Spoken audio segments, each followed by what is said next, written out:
It's time for Losses Above Replacement, the best baseball podcast to grace your ears, with your hosts, Alex. Gosh, I have so many questions. Also, where's my car? Splash. Strive to love something as much as my grandmother loves buying new crock pots. And Mac. If you've ever been to Boston, you know that they have amazing ice cream. Coming to you from coast to coast, it's L.A.R. Hello, everyone, and welcome back to another incredible episode of Losses Above Replacement, the best baseball podcast to grace your ears. I am today's host, Alex Clark, joined by our very own people eliminated from playoff contention in Mathias Kurosaki and Ryan Splash Potts, my main men. How are we doing on this September Eve? I'm going to speak for Mac here. That only applies to one of us. Unfortunately, the wrong one of us. No, us as people. I bet you guys as people eliminated from playoff contention. Well, Mac gets to write we'll probably get to write playoff articles here in a couple weeks. I mean, yes, but that doesn't mean that you're on the Mets. Yes, he is. Actually, are you sure? I'm pretty sure I am, dude. Yeah, I mean, they've had the pitching issues. I can understand how they may need him there. So I don't know, man. I have a 0 ERA this year, so he's going to get a playoff share. That's my prediction. Okay, you know, hey, that's fair. He's going to get a playoff share. The way things. At this point, I might actually have the most playoff shares because I might be going to the most playoff games. Okay, genuine question. You guys are familiar with the 6 degrees of Kevin Bacon? Yes. Okay. Which one of us would be the closest to our respective team? I'm guessing Alex? Yeah. I've already Probably done things. I mean, I think the coolest one for me is that I am 1 degree of separation away from Brad Pitt. So solid. Okay. That's a cool thing here, as well as have a number of connections are all right through with the Mayor's organization as well as other organizations. So sure. I took a picture with Brandon Nimmo. That's my connection. And there you go. True. Very true. Yeah. So the next episode is going to be Mac connecting himself to King Henry VIII. Exactly. Fair enough. And then afterwards, we're going to connect me here to anyone on the Astros organization. Yeah, totally. Anyway, the crazy thing is, I'm not even going to be around for at the way things are going. I probably won't even be home for the Mets playoff run because I'm flying to Colorado tomorrow, and I'm going to be in California until Thursday. Which by that point, the wild card series will probably be over. The entire wild card round. So, I mean, who knows how much more Mets baseball I actually have to watch. But I guess getting in is what counts right now. I mean, I really don't know how to feel about what's going to happen for the next few days. I don't know. I'll be watching plenty of playoff baseball, regardless of if the Mets are in or not. Very fair. Here, I will be watching a lot of playoff baseball, especially from my Seattle Mariners, who last night, at the time of this being recorded, officially clinched their playoff berth here, the first one since 2022, and now are going for the division with a magic number of 1, and then are, after that, trying to get the second seed in the American League. By the way, I realized we were just talking about this. Splash, did you say how you're doing okay, my man? I'm dead on the inside. The Lions-Ravens game was the equivalent of a stranger coming into your house, throwing his feet up on your dining room table and saying, "Bring me a sandwich," in the wise words of Chris Broussard. Okay, I guess that's one way to put it. That is definitely one. And a soda pop. In this case, Verner's.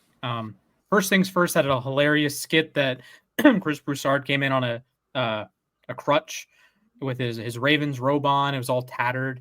He's walking over with the crutch, and he brought a case of Verner's because he had to go walk around Detroit to find that, and then he went back and watched 8 Mile with the Lions fan that invaded his house.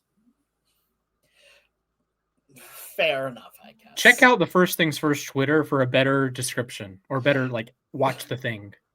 Fair enough.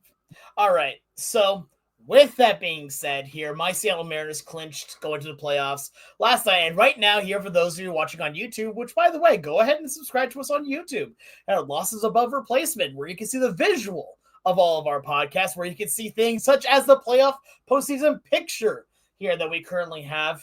And we want to bring this up here because we talked a bit about the NL thing, but that's been because the NL has had more clinches here. Since then, the American League has started to follow suit here. And with that being teams like the Blue Jays clinching a playoff spot, the Mariners clinching a playoff spot here, the Yankees as well. I believe those are the only ones currently in the American League. Yeah, those three. I can confirm. Blue Jays, Mariners, Yankees. Yeah. And to be fair, I don't really see this changing too much, these teams changing on the American League side. I mean, there is some room there, but with the dogfight that's going on between Cleveland and Detroit here, I don't think there's going to be too much change on that here. I mean, there's still very much a possibility that if Cleveland continues to win the way that they have here and Detroit continues their generational level collapse here, that the Astros could take the 6th as well. So with that being said here, right now the postseason picture has the Blue Jays in the number 1 seed, the Seattle Mariners in the 2 seed, where both of those teams will have a bye to the ALDS. For the wild card series, you would have the 3 seed in the Guardians taking on the 6 seed in the Tigers, and then the 4 and 5 seeds clashing in the ancient historical battle of Red Sox v. Yankees. So, with that being said, and all of this, let's start.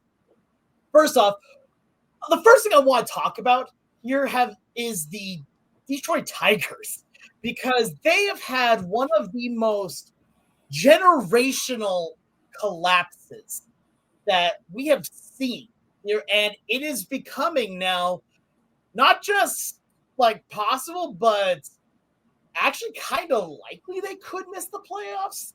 I mean, we thought that it was going to be a far-fetched they would even lose the division, but coming into today, they don't have the division. They lost the division to the Cleveland Guardians, who have been on an incredible run, and that's despite losing 2 of your best bullpen pieces due to gambling allegations here. And on top of it, now the news today where the Guardians get even more news after taking a fastball at like 99, ricocheted off the bat, off from a bunt to the face, multiple face broken bones and lacerations. Here, turning him as he's going to be David Fry out for the next about 6 to 8 weeks. So more than likely out for the playoffs. Just not really possible unless some incredible miracle happens. So with that being said here, that now means that the Guardians and the Tigers have what, in my opinion, is probably the most interesting series right now. Because you now have a true, it is an underdog story right now where you have the team that has been on top for so long, then completely fallen down here, and now went from being the unanimous number 1 seed to being the 6th seed here currently, and that's even in jeopardy. And as Splash is showing right now here, they're currently losing to Cleveland 2-1 in the 4th. This is like, I want to get your guys' take on this here. What happened here that brought Cleveland to being now on top of the division, and Detroit just falling completely by the wayside? You know, it's tough to pinpoint something, but Cleveland has been streaky all year. All right, they lost 10 games in a row at one point earlier this summer.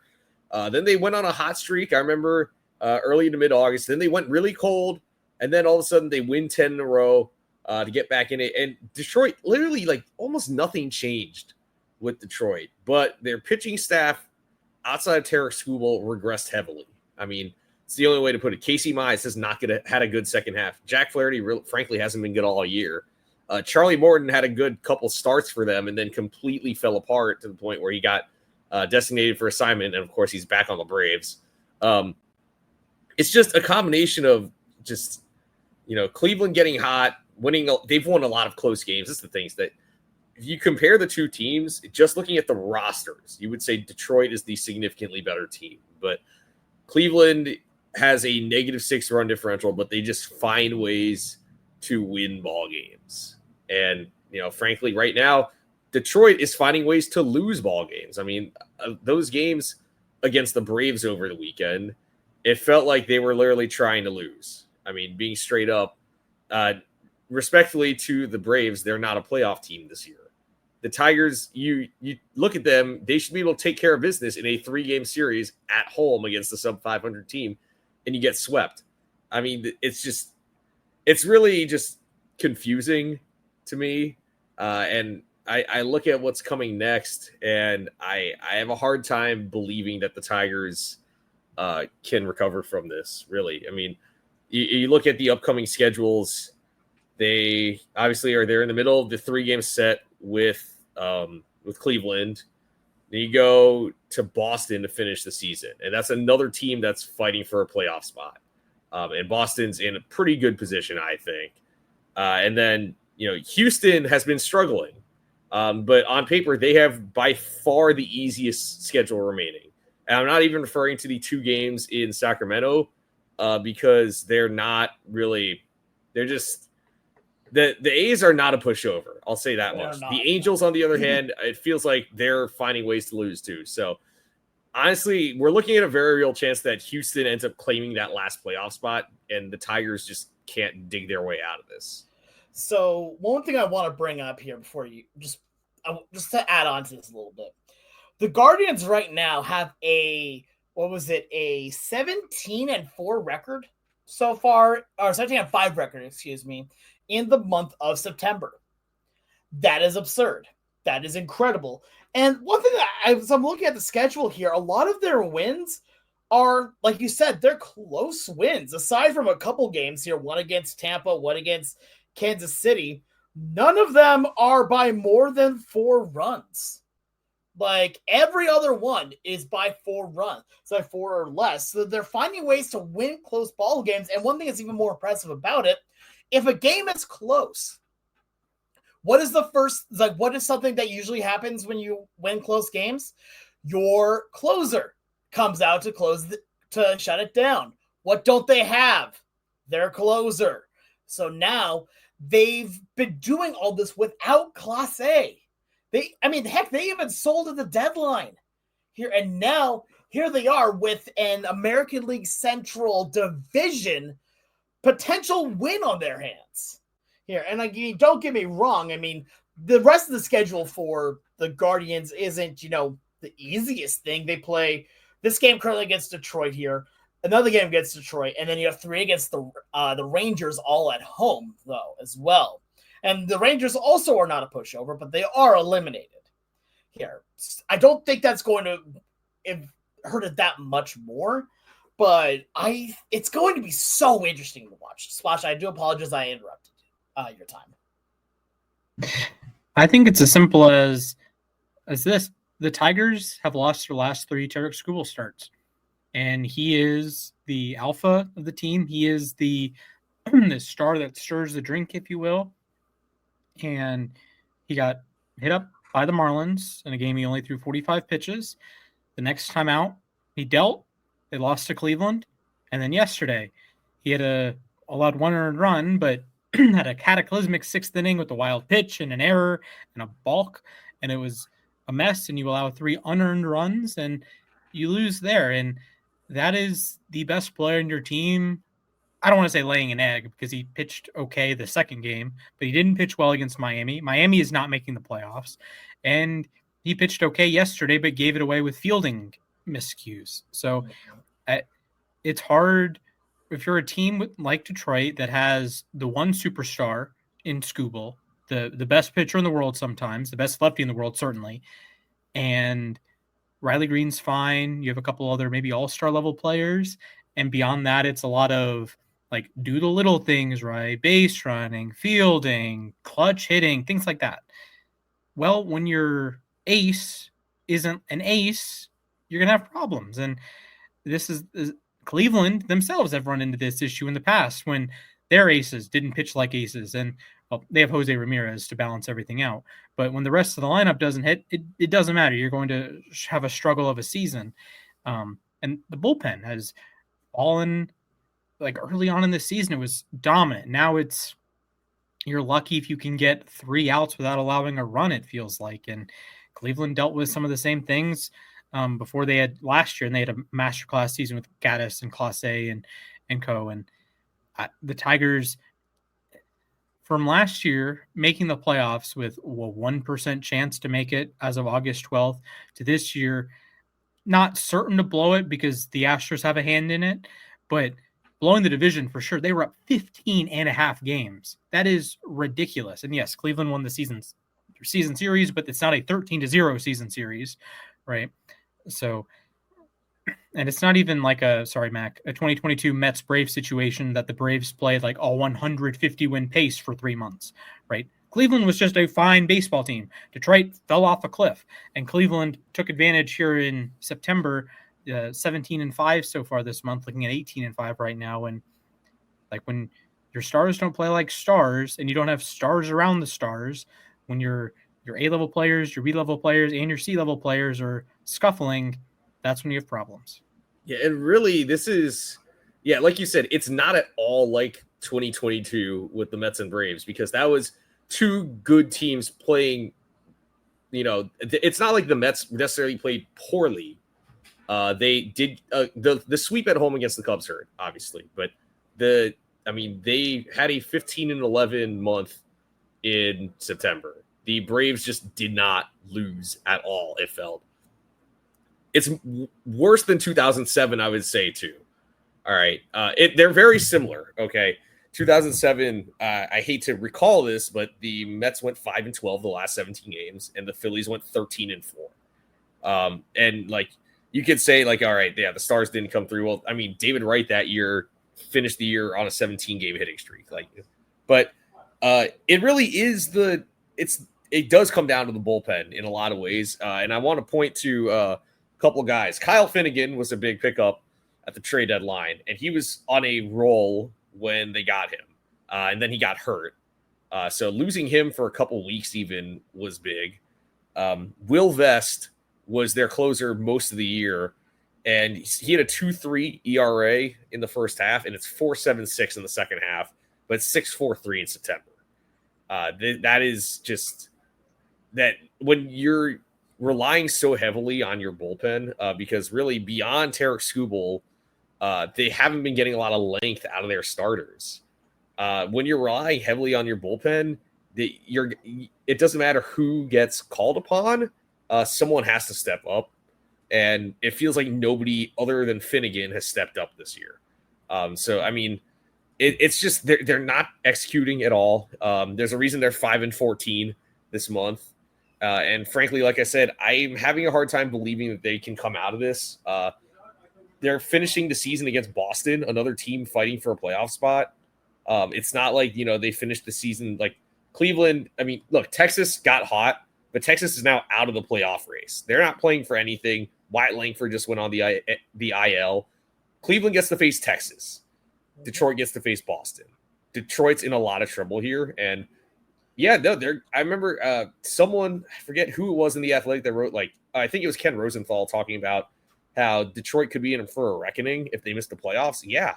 You got to wonder what happens here. I think they did not do enough at the trade deadline because they, as great as their lead was and as great as their season was going, they had holes on their roster. And I don't think they adequately addressed them. They respectfully to Paul Sewald, it was Paul Sewald and Kyle Finnegan and Charlie Morton. Those were their acquisitions, really. So the Tigers can really have nobody else to blame but themselves. Yeah. I think, honestly, it's really fun to see that this postseason around the American League side, aside from Cleveland, is a perfect example of if you are trying to win, buy at the deadline. Almost every other team made solid moves at the deadline trying to get better here. Cleveland being the outlier here. One of the things I want to bring up as well here is the Astros. The Astros are the only other American League team not yet eliminated from postseason contention yet. Here, there is no one else that could even compete for the wild card. It is these few teams. But one thing that's fun for Houston is that they have 5 games left. And we said here it's against the Athletics here in Sacramento and then the Angels in California. So they're all away games, but they have not played well. Like, they are on a 4-game losing skid, 3 of them on the hands of my Mariners. Well, there you go. But even yesterday's game, they did not look good. Here, there was a huge, there was a few times where it just looked like they were completely lost, including a pop fly in the infield that ended up scoring a run for them. So here's the thing right now. It really is going to be, I think, at this point, it's going to be between Detroit and Houston for that final wild card spot here. And because right now, I think that Seattle's magic number for the division is at 1. So I think it's fair to at least, I'm not even going to say assume, but to statistically, they should be the West representative here, the West Division winner. So, with that being said, they don't have to worry about getting a wild card spot. Houston does, and so does Detroit. I think, the 3 games are really going to make a difference, and it's very clear that Houston has the easier series right now. I mean, like we said, who would you rather face right now, Boston or the Angels? Not really a question, if I'm being honest here. Although Trout did hit his 400th home run, so good there. Yeah, it's tough when you face a team like the Angels or like the A's because they're not playing for anything, which either means they could just be like completely tanking, just completely off the rails, or they could be like, all right, we have no expectations, so we're going to show up and play our best ball, and because these games mean something to someone here. And I watched this at the end of multiple seasons with the Marlins. The Marlins, who were out of the race, showed up and played their best ball at Shea Stadium at the end of the year. There's a chance. Look, the Angels are tripping and falling, and I believe they've clinched a last place finish, or they've almost clinched a last place finish in the AL West. And I believe that'd be the second year in a row. I can't remember if they got last over, quote unquote, over Oakland last year. To confirm, yes, they did, and yes, they've clinched this year. Okay, because I saw they're 4 back. They're 4 back of the A's right now, but who knows? Maybe the Angels show up and they all right, we're gonna, this is our chance to get back to the Astros, and they take 2 out of 3 or something. But I mean, realistically, Houston has a prime opportunity here against the bottom 2 teams in their division to go out and win and get a playoff spot. It's tough to judge though, because also not Sacramento, the A's have actually been good in the second half this year. They've been one of the better teams in the AL. One of the things that's so interesting for me, at the very least, here is we talk about teams that don't have anything to play for here. There's a saying that I love here, and that saying is there is nothing more dangerous than a man with nothing left to lose. And well, guess what? The Athletics and the Angels don't really have a whole lot more to lose right now. So I would love to see them come through, especially since the other bit of this here is that Houston knows it's been crunch time. It's been crunch time for a little bit, and they had a prime opportunity just a little bit ago to not just make the playoffs, but to take the division away from Seattle here by having Seattle on your own home turf. What happened in that series? Well, let me regale you just for a moment. Lost 4-0, lost 6-4, lost 7-3. The best case for them was a 2-run game here, which, mind you, that game ended in probably the greatest way I've ever seen a baseball game end. Here with the Victor Robles diving catch doubling up. I still can't believe that happened, dude. I can't either. I was at the Savannah Bananas game here, and I was keeping track of everything on my phone just with the game day bit, and it said in play out. So I'm like, oh, that's pretty cool. And then, Mac, you tweeted, "What did I just see?" And I was like, need to find clip. And we got our entire section cheering for Mariners winning that game. Yeah. I'll be honest. I was watching it sort of like in the background while I was doing something. I was confused because I saw him dive, and then they panned to Myers around third base. I was like, wait, did he not catch it? And then they show him flipping to second base for the double play. I'm like, I can't believe that just happened. Julio has the best quote afterwards, says, "That's going to live in my mind forever." I mean, seriously. Just seeing that man fly and the pink of his cleats on that, it's forever burned in his mind. I mean, that's I mean, you want to talk about a defining moment. Yeah, right there, man. That right there. That is going to be one of the plays that when we look back here, if Seattle makes, a big run in the postseason, we're going to look back at that moment here saying that's where the momentum was truly on our side. That's truly where it was here, as well as the double from Naylor last night, which, mind you, absolutely beautiful. That was an awesome moment. Yes. Absolutely incredible. I'm going to be real. I lost hope because, yes, you're playing the Rockies, but you were playing the Rockies and you were down to the Rockies. A score 3-1. And your only offensive hits were a home run by Dom Canzone and I think one single. Before that, they had not gotten a single other hit in the game. They got base runners on via walk-in hit by pitch, but that was it. They did not get very many hits that last night. So, bringing it back, though, here, when it comes to Houston especially, they've had the chance so far to reclaim and to take what they think is theirs here. They've already scrubbed it once.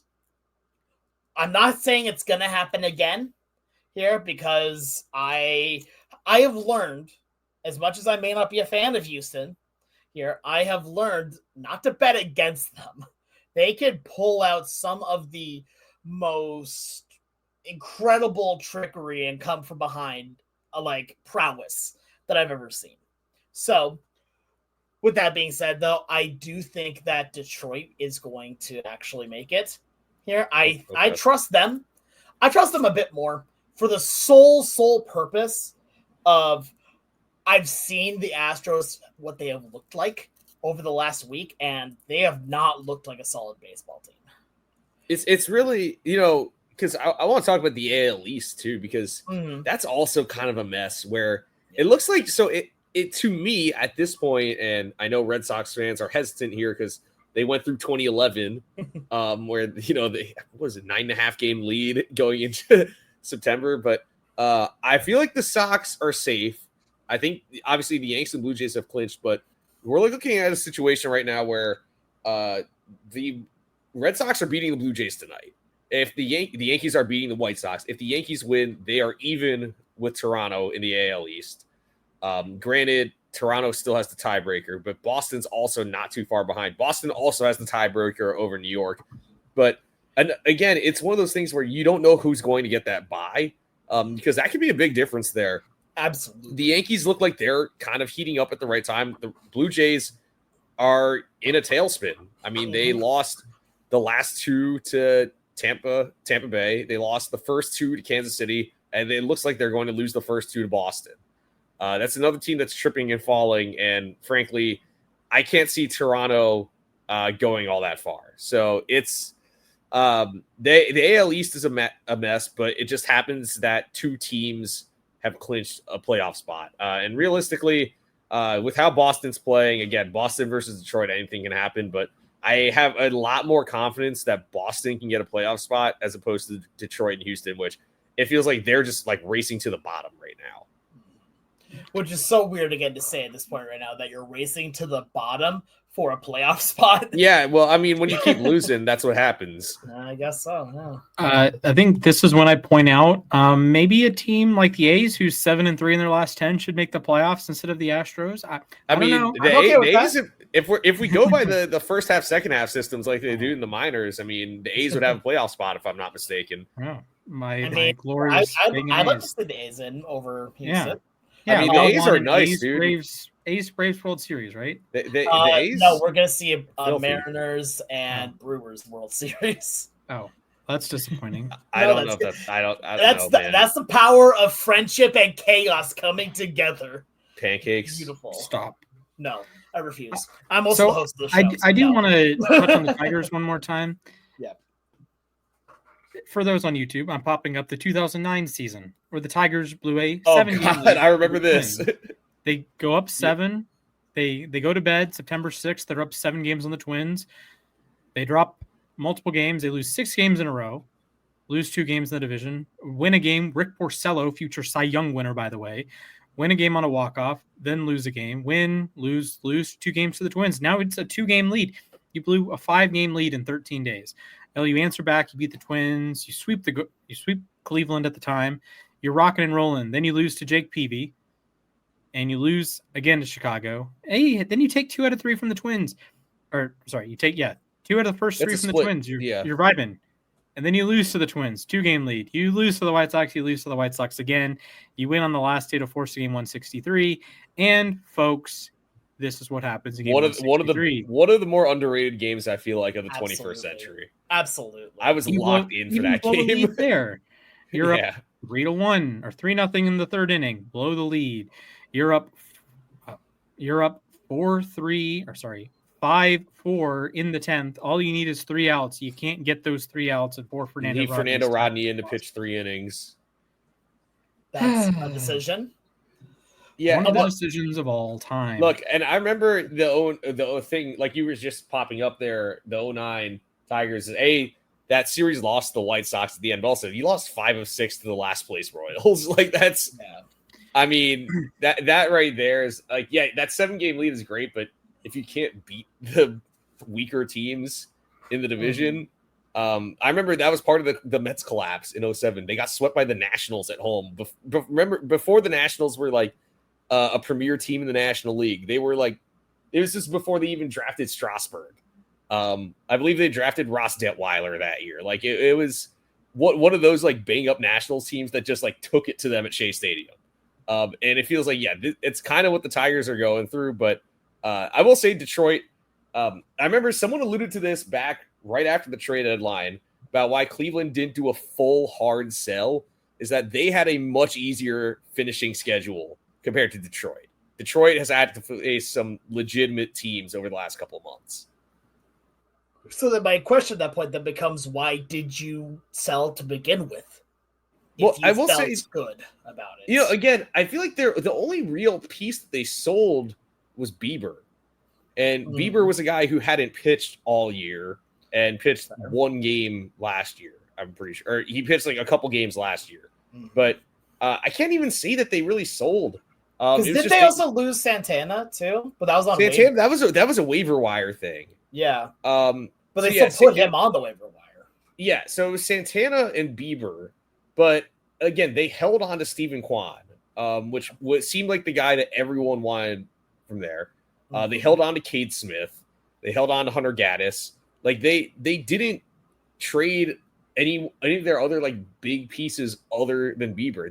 I guess the other guy they moved at the deadline was Paul Sewald, and he had barely pitched for them. So again, it was like, I think going into the deadline, they were planning on doing a full sell-off, and then their biggest trade ship got suspended for gambling, and then they just opted not to do a full hard sell. And I guess it's kind of like, it's a little different from the Diamondbacks did in the National League.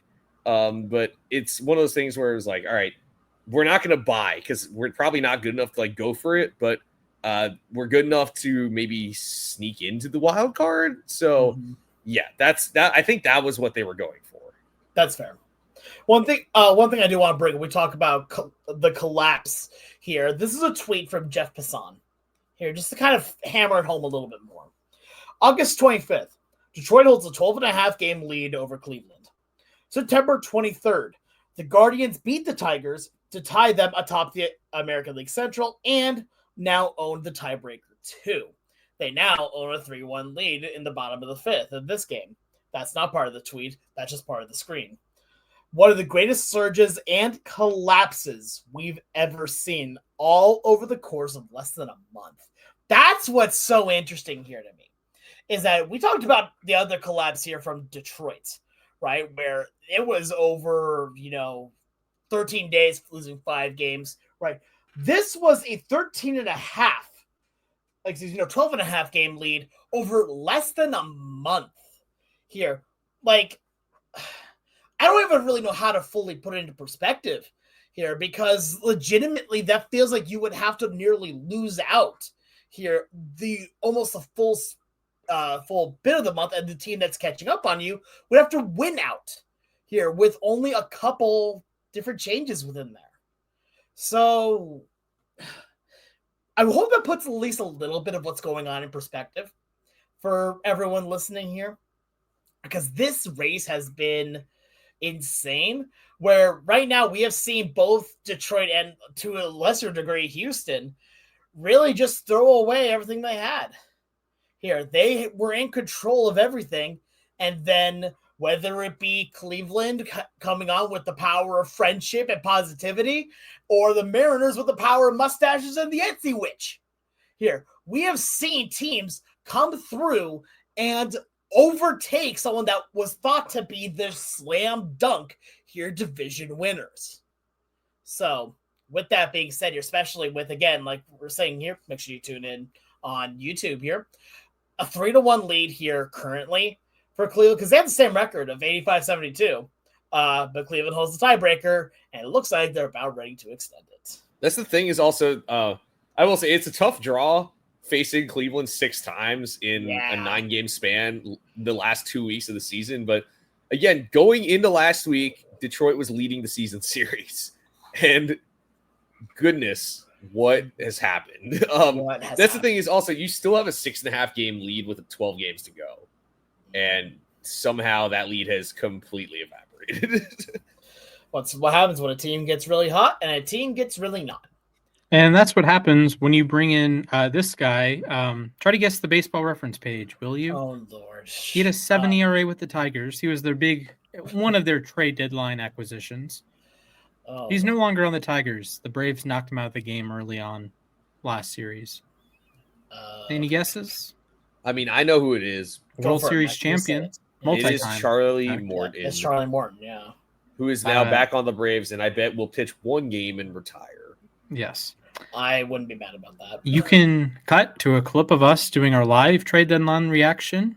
I said, "Hey, Dad." My dad's a Tigers fan. Charlie Morton is not the solution to your problems. Charlie Morton pitched to a 7 ERA with the Tigers.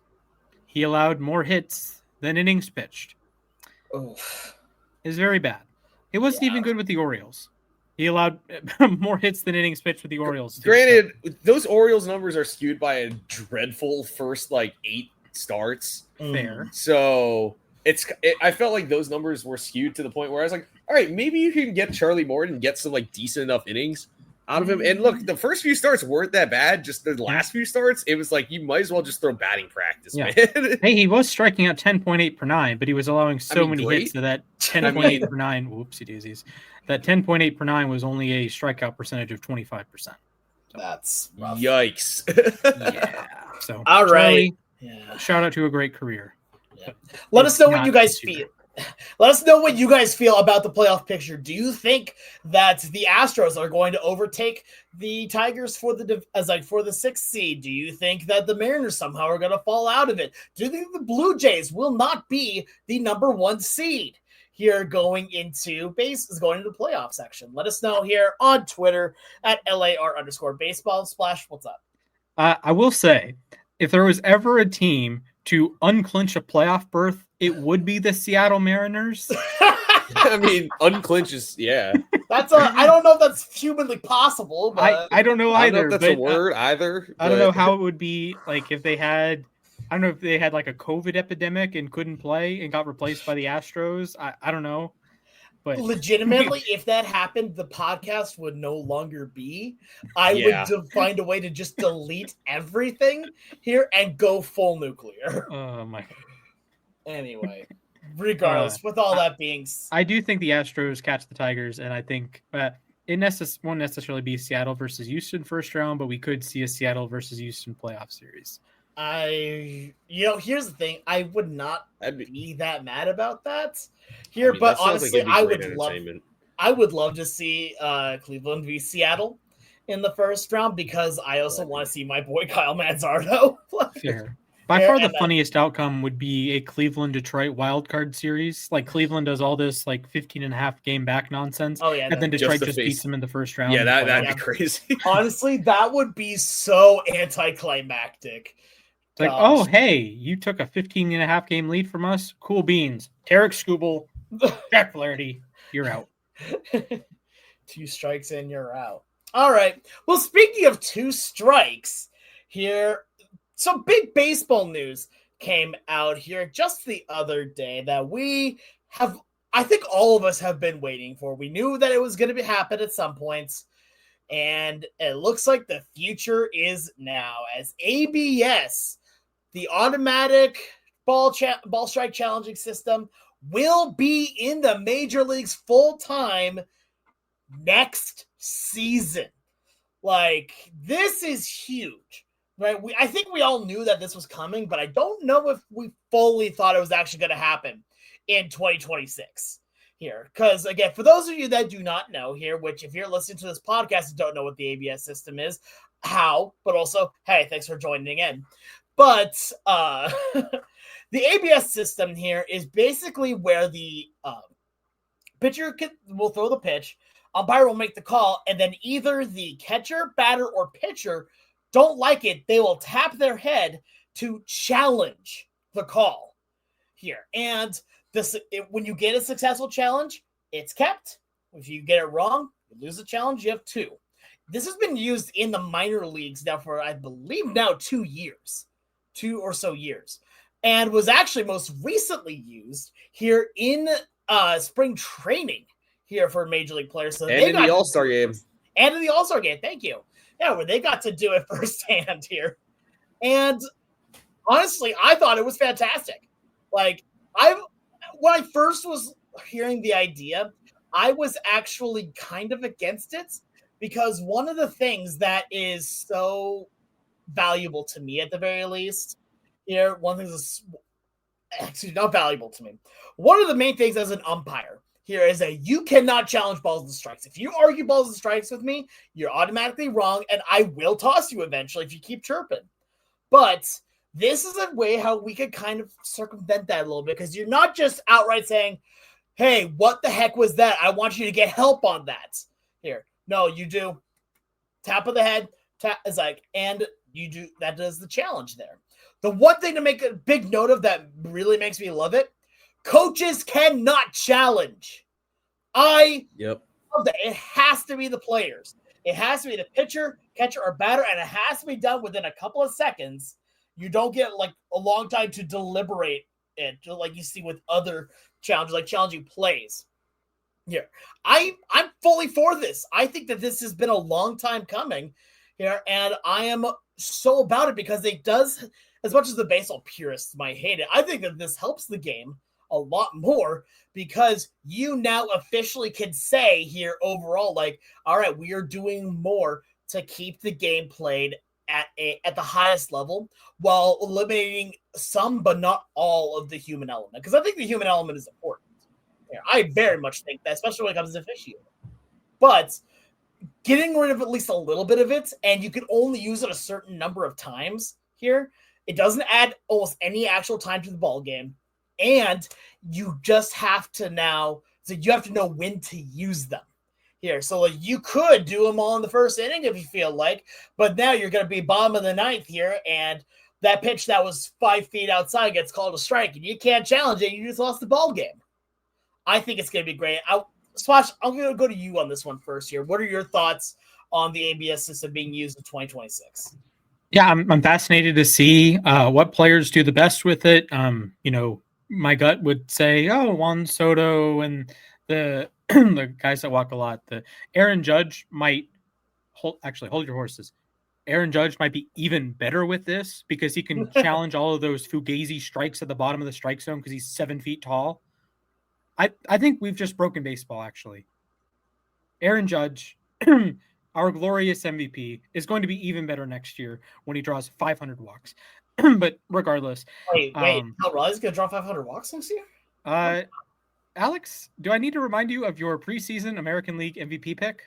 Do I need to remind you of who is going to win the MVP this year and Mac's nickname? on the stream right now?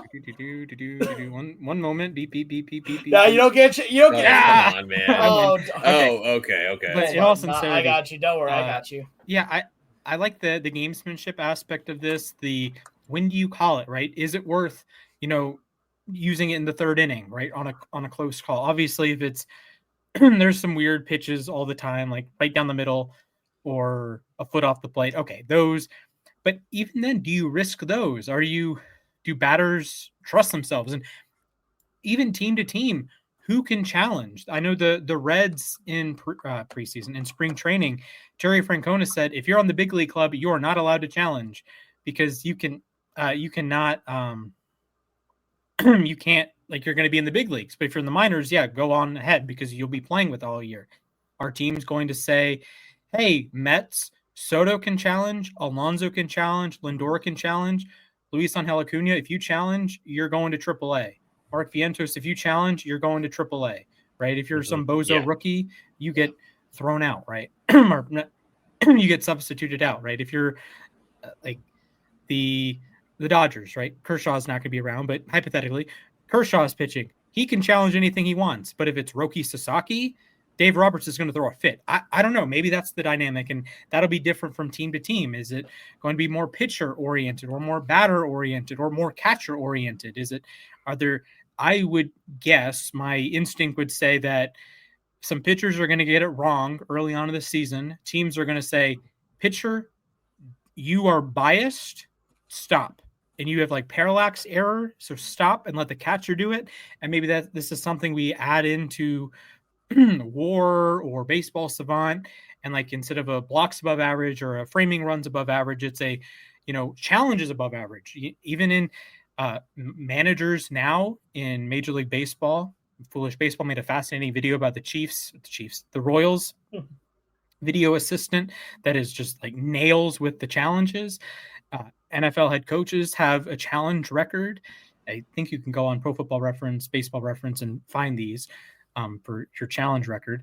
But I think this will be something that maybe the Carlos Santana type players are really good at. The Juan Soto type players are really good at, or maybe some catchers. Maybe this is the reason Cal wins MVP next year. I don't know. Maybe he's terrific at it. Maybe the Austin Hedges of the world, or Jeff Mathis comes back and he's, God's gift. Jeff Mathis, yes. Yeah.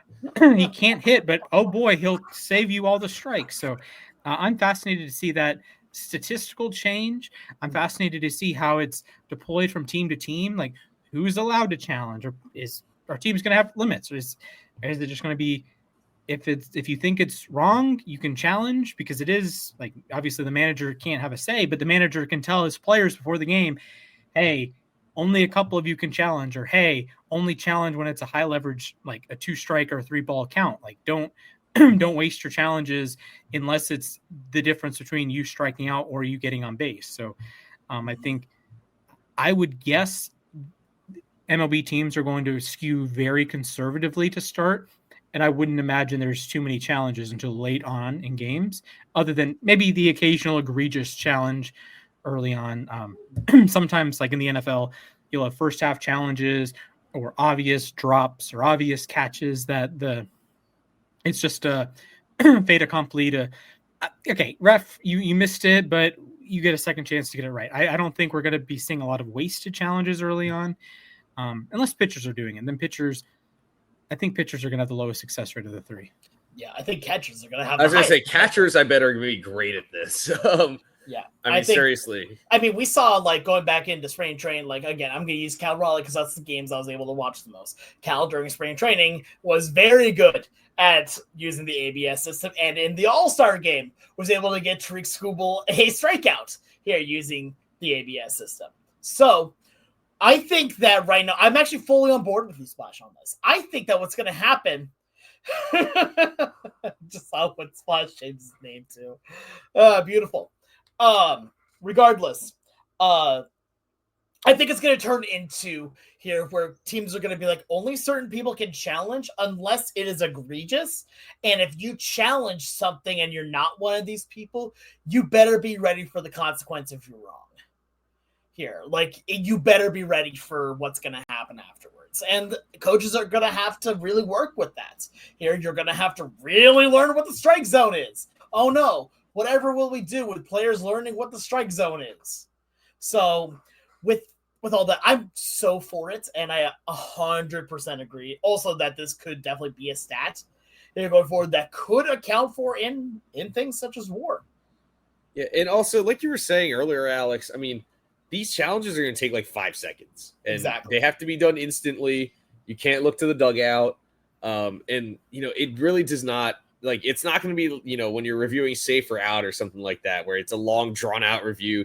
There's a defined strike zone, and it'll show, did the ball, hit the strike zone or did it not? It's going to be very straightforward.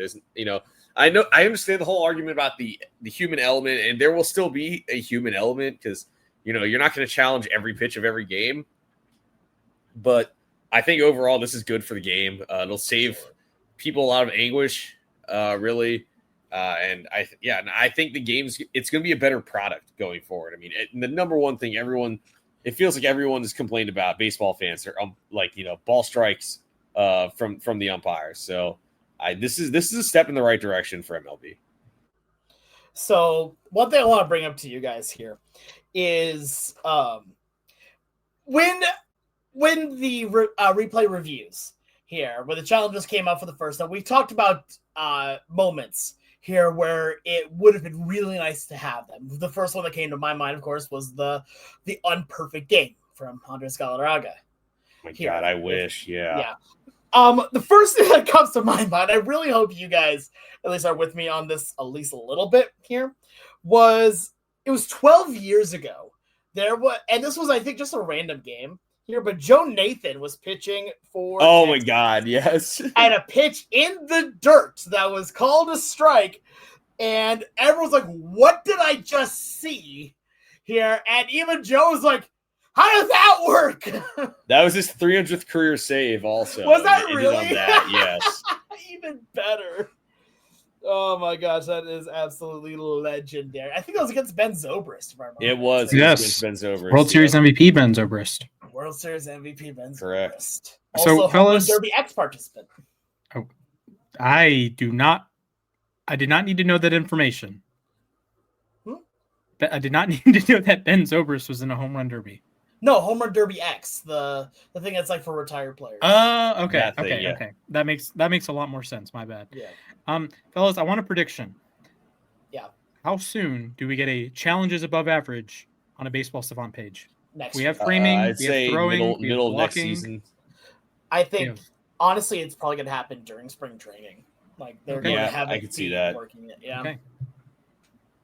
Like, I mean, that is about as much of a niche stat as you can get here that still has meaning to it. So Yeah, I mean, you're gonna have if it works in like I'm thinking it'll work, you'll have guys that are changing walk totals, changing strikeout totals, and maybe that's the key. Maybe it's like walks earned or strikeouts earned for catchers or walks earned for hitters, or an accuracy rate of like how often, obviously how often you get it right, but how high leverage of a spot those are. Because if it's like a 0-0 count, like that's high leverage in its own way, but that is different. Like that is taking a guy off the bases. If it's a 3-2 count and it's a strike, the batter challenges it. You get it wrong, that's a strikeout, right? If you get it right, that's a walk. So that's a guy on the base paths. That's a tangible result to the game, not just one pitch. That's a guy on the bases or an out. So I'm curious how Baseball Savant will tackle that. I am too. So let us know what you guys think here. Do you think that the ABS system is going to be good for baseball? Do you think it needed more tuning here and we shouldn't be seeing it in 2026? Let us know here on YouTube here. Make sure to leave a comment here as well as like and subscribe. But now it's time for everyone's favorite segment here. It is time for trivia, and for the trivia reigns, I hand things over to our own resident Mac. Yep. So we're gonna run back an old segment that obviously we do occasionally. We're gonna do Did He Play For, but it's playoff edition only. We're only asking about the teams that have clinched a playoff spot yet. Okay. So we're gonna keep your eyes peeled for that one. All right. Fun So This is some kind of elitist. That's what it is. This is elitist. I do not approve of this elitist behavior. all right. Anyway, let's. You guys pick a number between 1 and 15. Alex, go. 6 for Dan Wilson. We're gonna go. All right. 8. Alex was closer. Sorry, not Alex. Splash was closer. It's 13. Yeah. Do you want Daisy there? Cool. Wow, that was a very mean mistake there, my dude. Are you gonna challenge that? Yeah. Yeah, Are you? yeah. Yeah. Do you want to receive or defer? I'd like to receive. Also, the best clip of the season was when all 4 involved players were pointing towards the first baseman. The quadruple challenge. Yeah, the first base umpire. It's like the pitcher's appealing, the catcher's appealing, the batter's appealing, the home plate umpire's appealing. Oh, well, the umpire wasn't appealing on that one. He was requesting. He was checking. Yes. Okay. Yeah. But it's everyone pointing towards the first base umpire. Yeah. All right. I'd like to receive the kickoff, Mac. All right, Splash. Your first player is Jose Bautista. Yes, sir. Did he play for the Phillies? Yes, he did. Yes, he did. 2018. Correct. The last stop of his career after he played for the Braves and the Mets first that season. All right, to Alex. Your player is the big unit, Randy Johnson. Did he play for the Yankees? Absolutely, he did. He gave up a great double to Dae-Sung Koo. Yes, he did. That was Randy Johnson on the Yankees 05 and 06. Thank you, John Boy. John Boyce. There we go. Yes. All right. So you guys are batting 1,000 so far. Let's go to Splash. Your player's R.A. Dickey. Did he play for the Seattle Mariners? Yes. MLB Power Pros. Yeah, that's what Power Pros legends. Come on. Yeah. Yes. All right, Dickey. Yeah. Wow. So you guys are off to a good start. All right. Alex, the player, another 2000s pitcher, Roy Oswalt. Did he play for the San Diego Padres? No. Correct. He did not. Played for the Rockies. He played for the Phillies. He played for the Astros. He played for the Rangers even. Did not play for the Padres. Not for the Padres. Nope. All right. Wow. You guys are doing well so far. Splash, to you, I'm going to go with another late 2000s player. It's Jason Kendall. Did he play for the Chicago Cubs? Ooh. I'm going to say no. I don't think so. Oh, that's a strike. Yes, he did play for the Cubs. Splash. Trade deadline in 2007. Jerry Blevins went to the A's in that deal. So, okay, wow. Okay. I guess Alex is technically in the lead. Tough Your scenes. player is Carlos Beltran. Mm. Did he play for the LA Dodgers? Yes, he did. Oh, no, he did not. Dang it! Played for the Giants. He did not play for the Dodgers. I thought he played. All right, I thought he was part here. of like that huge. Remember they had that outfield that was like 7 outfielders that were all like just old legends. Yeah, he was not part of that. I thought he was part of that. Okay, fair enough. All right, next up, Splash. Your player is another pitcher. It's Jared Weaver. Did he play for the Toronto Blue Jays? He did not. Correct, he did not. He only played for the Angels and a brief stint with the Padres. All right. I mean, legends still say this fastball is still trying to acquire some play. Yeah, you're right. All right, Alex, your player, John Lackey. Okay. Former Angel teammate of Jared Weaver. Yeah. Did he play for the Milwaukee Brewers? No. Correct, he did not. World Series champion with the Red Sox and the Cubs. Yep. And Angels, played right? for the Cardinals. 2002? Oh yeah, wow, 3-time world champion. Man. Started Game 7 of the World Series, if I'm not mistaken, in 2002. But yeah, and he started the clincher in 2013. But yeah, you were correct. So back to you, Splash. Your player is Jake Arrieta. He played for the San Diego Padres. He did after he was mega washed. Yep, he did. He pitched really, really poorly. But yes, he did pitch for the Padres briefly. All right. We're still Back to going you, to Alex. go here. Yeah. Your player is Greg Maddux. Okay. Did he play for the Phillies? Oh, I thought you were going to say some other team. I'm going to say that he did.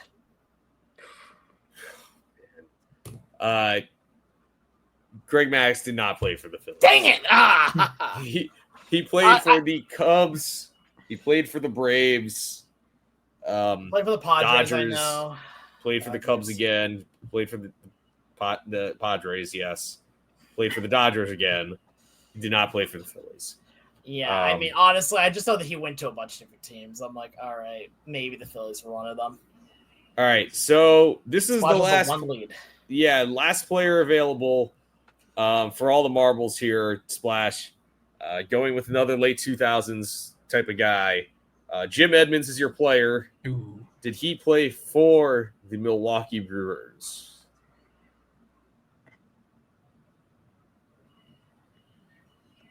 I think he did for like half a season. So I'm going to say yes. Jim Edmonds played for the Brewers. You're correct. Jim Edmonds did play for the Brewers in 2010. 73 games. He was actually decently effective. Hit 8 home runs and 21 doubles in 240 plate appearances. Yeah, Nice. not bad. Yeah, I know he got hurt late in the year, but yeah, Jim Edmonds was a solid player right up until he retired, and then for some reason he went one and done on the Hall of Fame ballot. But yeah, so I guess Splash is our winner today. GG's. Impressive GG's. performance, gentlemen. All right, back to you, Alex. All right, thank you so much. That was fun. I always love playing. Did he play for? It's always a good one. Good time here. I like putting it together. Yeah. So, all right, it's now time for the moment to ourselves where we take a moment to talk about anything that's on our minds. It does not have to be baseball related, but it absolutely can be. Gentlemen, would either of you like to go first?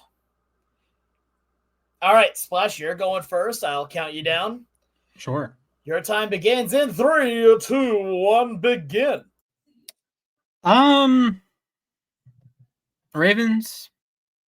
Actually, this isn't even about the Ravens. It's about how teams, the media covers the Ravens. Other teams blow games. Other teams lose to good teams. So why, when it's the Ravens, it's the sky is falling, and when it's other teams, it gets ignored after a week, right? The Lions got embarrassed by the Packers week 1. We don't remember that game, right? It's already lost to the sands of history. The Rams blew a 19-point lead in Philadelphia. Is that going to be remembered the same way that the Ravens blowing a 15-point lead to Buffalo is? Probably not. The Packers lost to the Browns. And we still talk about the Ravens losing to the Raiders last year. Like, folks, be consistent. I can understand like having the Ravens as this like S-tier Super Bowl contender with Buffalo, Kansas City, Philadelphia entering the season, one of these top 5 teams. But when you have other teams that, oh yeah, the Packers, they're number 1 in my power rankings this week, and they lose to the Browns, they should be subject to the same criticism that other teams should be subjected to. And it's weird to me that the Ravens end up getting a lion's share of the, like when they blow a lead, it's front page news every single time. The Rams blew a 3-score lead to a team that had -1 passing yards at the half. The Bucks were trailing to the Jets with 30 seconds to go. The Packers blew a 10-point lead to a Browns team that did not have a touchdown drive longer than 4 yards. And they only got the last second field goal after they blocked Green Bay's field goal and had a decent return. So the scoring drives for the Browns on Sunday were a whopping jack squat. All of them. It was a 4-yard touchdown that they scored right after the horrendous pick by Jordan Love. Their scoring drives. They had a nice 12-play, 63-yard drive for their first field goal, then a 1-play, 4-yard drive for their touchdown, and a 5-play, 16-yard drive for the second field goal. This is a team, the Browns, that had 221 yards of total offense. They beat the Packers. So the Packers this week should be getting lambasted. You know what happened when the Ravens played the Browns? They won by 24. It was so bad that Twitter was saying, oh, Lamar's stat padding. Did you watch week 1? Did you watch the Ravens blow a 2-score lead in 4 minutes? It's not stat padding. it's not stat padding when Derrick Henry has 11 carries for 23 yards, including a negative run on that drive and a zero-yard run in that series to make it a 2nd and 10. He throws a jump ball to DeAndre Hopkins. Okay, what do you want him to do? Hand the ball to Mr. Fumble? King of the Fumble? Be serious, folks. Football's weird, man. Yeah, I would like to point out Syracuse legend Andre Schmidt came through pretty nicely for Green Bay. Dude struggled big time at Syracuse to hit anything beyond 40 yards. But he was at 55 yards to beat the Packers. That's pretty good. If only he had made that field goal to beat the Bengals, then the Browns would be 2-1. And yeah, which is crazy. We'd live in a very I will say the world. Browns have a great defense. It's great. Like their Good defensive Lord, line their will give offense. anyone troubles. Yeah, fair enough. All right, Mac, you want to go next? Or you want me to go? You can go. All right, sounds good. Someone count me down. All right, hang on. Let me just get my stopwatch. Your time starts in 3, 2, 1, go. The Seattle Mariners are playoff bound once again. First time since 2022. But that's not what I'm talking about here. I'm talking about the division. If right now the magic number is at 1, that means that either a Mariner win or an Astros loss at any point in the next 5 games means that Seattle will win their first division title since 2001. Folks, friends, everyone, I've not seen a new banner at Safeco Field / T-Mobile Park. Basically ever. The last one that was put there here, last actual banner, I was 7 years old, and we weren't there to see the opening day of it, I don't believe. Maybe they were. Maybe I was. I can't fully remember. But again, I was a young kid. I was a lad. And before that, or after that, I should say, the wild card banner was made so that we could show that we did something in 2022. You have no idea how excited I am that in 2026 here, as long barring the biggest, collapse, knock on wood, any kind of wood I could find, that I will finally get to see a banner come down here right next to the 2001 banner. And finally, for the first time in my adult life, we'll see a new banner hanging at T-Mobile Park. And hopefully it's joined by 2 more American League champions and World Series champions.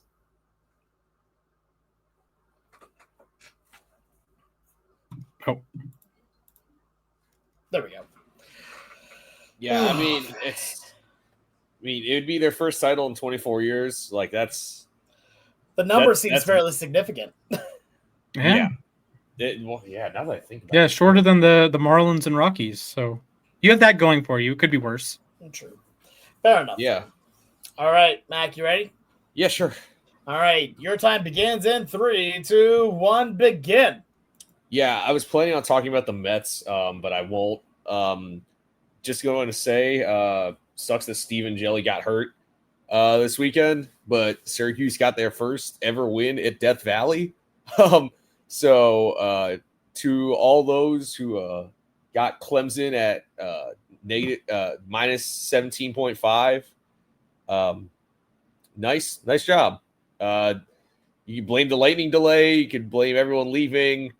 But Syracuse is here, man. And even, Ricky Collins, looking forward to it. Sucks that Angeli's going to be out for the year. But he has 2 more years here. So it's tough because yes, you did lose your starting quarterback, but definitely looking forward to the game against Duke this coming weekend. Again, they're underdogs again, but first of all, I hope Steve heals up well, but I'm excited to see what Ricky Collins can do. And I trust Fran Brown. And also, can we please stop throwing his name around in SEC coaching discussions? He's going nowhere. Yeah. I will say I didn't bet the Syracuse Clemson game. I had a positive week of betting finally. That's pretty good. Yeah, I do. One of my shticks I put in $16 to my account every week and have a $1 long shot parlay for every game. I finally hit one. Shout out to the Bucks Jets. I had the Bucks to win, Egbuka to lead in receiving yards. He led by 1. Tyrod to throw a touchdown. He threw 2 to his own team and 1 to the other team. And Mike Evans under 66.5 yards, something like that. So like plus 1,700. So nice little hit it for once. So we take those. Score. Oh, one thing I do need to add a little bit to mine. Just one thing. Pay Josh Naylor anything he wants. Big Keep him in grumper. Seattle forever. Please and thank you. With that being said, though. Fair. Thank you so much to everyone for tuning in to today's episode of Losses Above Replacement. If you enjoyed it, hey, consider giving us a high review here on Spotify or liking and subscribing on YouTube or both. Or why not? Just have fun with it. Here, I believe we're also on Apple Podcasts. Make sure you go follow us on Twitter at LAR_baseball. You can also follow each of us individually at for me, at the Sports Guy 242, you can go follow Mac at Mathias_A_K, and you can go follow Splash at Mrs. Splashman19. But from all of us here at Losses Above Replacement, thank you so much for everyone for tuning in. Have a great rest of your day. Stay safe, and I hope to see you all real soon.